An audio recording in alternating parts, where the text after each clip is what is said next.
dans le vif du sujet. Il parle de F90, l'effet d'avoir F... Non, moi, architecte de mon État, je sais comprendre certains textes plus qu'un juriste.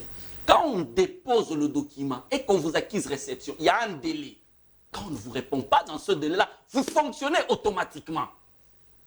Il faut consulter les textes, nous comprenons. Quand nous mettions en place ces textes, toi, tu n'étais pas encore là. Vous n'avez pas accepté cette constitution. Quoi de plus normal que vous présentez des lacunes pour la compréhension de ces textes? Plus loin encore.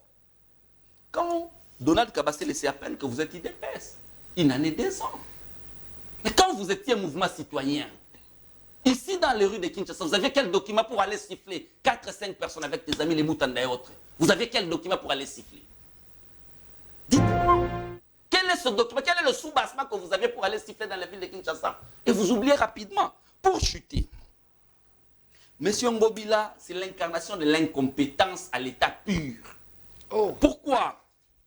Monsieur Ngobila, gouverneur de la ville de Kinshasa, il vous sort une théorie, il dit que voilà, nous avons aujourd'hui dans la ville de Kinshasa des zones neutres, des zones à ne pas toucher. À ne pas violer. Quand vous êtes incapable de sécuriser les populations de la ville de Kinshasa, autant mieux écrire officiellement au président de la République qu'on décrète l'état de siège dans la ville de Kinshasa et puis on va donner la gestion entre les mains d'un gouverneur militaire qui pourra nous sécuriser. Les zones neutres, Tchangou. Ngobila Mbos organise des manifestations à Tchangou. Il n'y avait pas de zone neutre. Quand ce Fayoul qui va aller à Tchangou, pourquoi est-ce que vous choisissez Tchangou?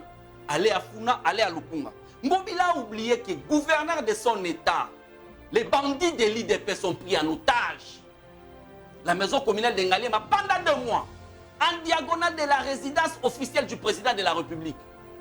Et non loin d'Engobila parce qu'il habite ma campagne. Il passait, il sortait, il allait, il retournait, sans pour autant déloger ce banditisme urbain. Le président lui-même a fait un sourd d'oreille. Et aujourd'hui, c'est Ngobila qui va décréter des zones neutres sur base de quel texte et de quel sous-bassement. Donnez-moi une disposition de la Constitution qui donne à un gouverneur le droit de décréter des zones neutres dans la ville de Kinshasa. Il n'y a pas de zone neutre. Il faut laisser la population s'exprimer parce que je vais même d'apprendre tout à l'heure qu'il y a des députés européens qui proposent des sanctions déjà contre Kadima parce qu'ils estiment que Kadima nous amène tout droit vers un mur. On parle d'un sénateur français. Évidemment, Kadima, c'est soumettre la nation à un désordre total. Il a fait quoi? Il n'a encore rien fait, Kadima. Kadima, c'est un militant de l'UDPS. Kadima a travaillé, à l'époque, quand il était militant, Donald n'était pas encore à l'UDPS. Il a travaillé ici, à la présidence de la République, au mécanisme de suivi chez Ibalanki. Kadima, c'est un fervent militant de l'UDPS. Et on ne peut pas être juge et parti.